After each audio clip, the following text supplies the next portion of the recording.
Hello friends, आज से हम प्लेलिस्ट की नई सीरीज़ को स्टार्ट कर रहे हैं। इससे पहले की सीरीज़ में हमने बेसिक स्टॉक मार्केट के बारे में जानने की कोशिश की। वो सीरीज़ कंटिन्यू रहेगी। इसके साथ ही हम एक नई सीरीज़ भी स्टार्ट करेंगे जिसमें हम स्टॉक के फंडामेंटल एनालिसिस की स्टडी करेंगे। किसी भी स्टॉक को खरीदने से पहले हमें उसके बेसिक फंडामेंटल के बारे में जानना बहुत ज़रूरी है।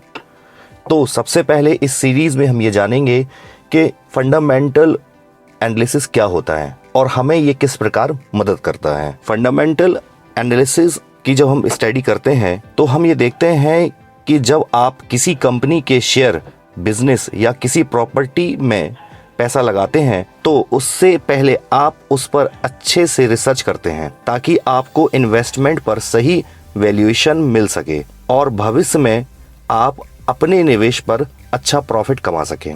यही रिसर्च जो आप किसी बिजनेस की सही वैल्यूएशन या वैल्यू निकालने के लिए करते हैं उसे ही हम फंडामेंटल एनालिसिस कहते हैं। शेयर मार्केट में जब आप किसी कंपनी का शेयर खरीदते हैं तो उस कंपनी के स्टॉक की फंडामेंटल एनालिसिस करना बहुत ज़रूरी होता है, क्योंकि शेयर की फंडामेंटल एनालिसिस करने से आपको पता चलता है कि कंपनी की आर्थिक स्थिति कैसी है, शेयर का उचित मूल्य क्या है, कंपनी का फ्यूचर प्लान क्या है, उसके बिजनेस मॉडल में दम है भी कि नहीं है और वह कंपनी भविष्य में कैसा परफॉर्म करेगी। जब आपको किसी कंपनी के बारे में ये सारी फंडामेंटल एनालिसिस पता चल जाता है तो आप उसको तभी खरीदने में कोशिश करेंगे या खरीदने की चेष्टा करेंगे। फंडामेंटल रिसर्च करने से आपको शेयर की इंट्रिंसिक वैल्यू यानी कि सही वैल्यू का पता चलता है, जिससे आप सही कीमत पर इन्वेस्टमेंट कर पाते हैं। शेयर की fundamental analysis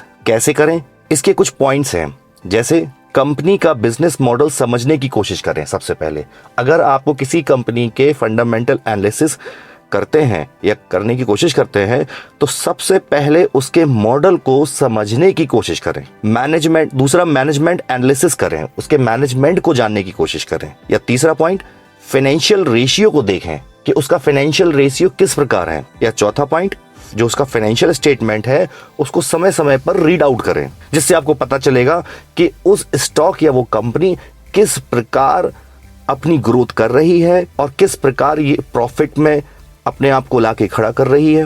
fifth point, competitors से तुलना करें। और छठवां पॉइंट, कंपनी के फ्यूचर प्लान भी देखें।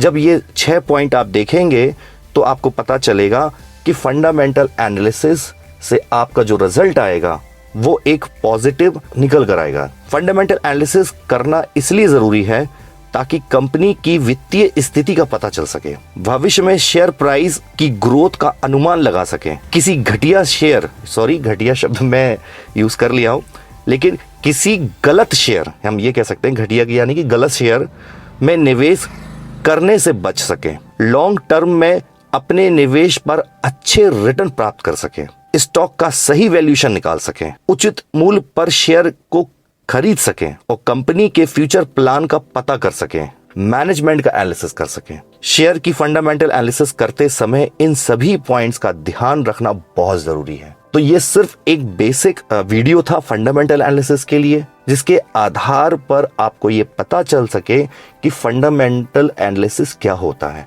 अगर आपको फंडामेंटल एनालिसिस का अध्ययन हो गया या आपको पता चल गया कि फंडामेंटल एनालिसिस कैसे करते हैं तो आप लॉन्ग टर्म के इन्वेस्टमेंट में सही स्टॉक को चुन सकेंगे। क्योंकि ये तो कंफर्म है कि अगर आपको इन्वेस्टमेंट करना है तो हमें लॉन्ग टर्म को ध्यान में रखकर ही इन्वेस्टमेंट करना है, तभी हमें उसका सही प्रॉफिट हमको मिल सकेगा। लेकिन उसको इन्वेस्टमेंट करने से पहले हमें अच्छे स्टॉक भी निकालना बहुत जरूरी है, जिससे हम ज्यादा से ज्यादा प्रॉफिट कमा सकें। तो ये वीडियो सिर्फ और सिर्फ फंडामेंटल एनालिसिस के लिए बनाई गई थी और ये नई सीरीज स्टार्ट की गई है, जिससे आप ये पता कर सकें कि सही स्टॉक का चयन कैसे करेंगे।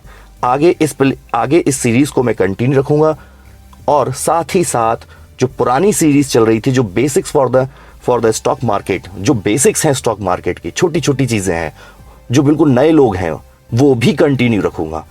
तो प्लेलिस्ट में 2 सीरीज चलेंगी मेरे YouTube चैनल पर। Thank you for watching this video.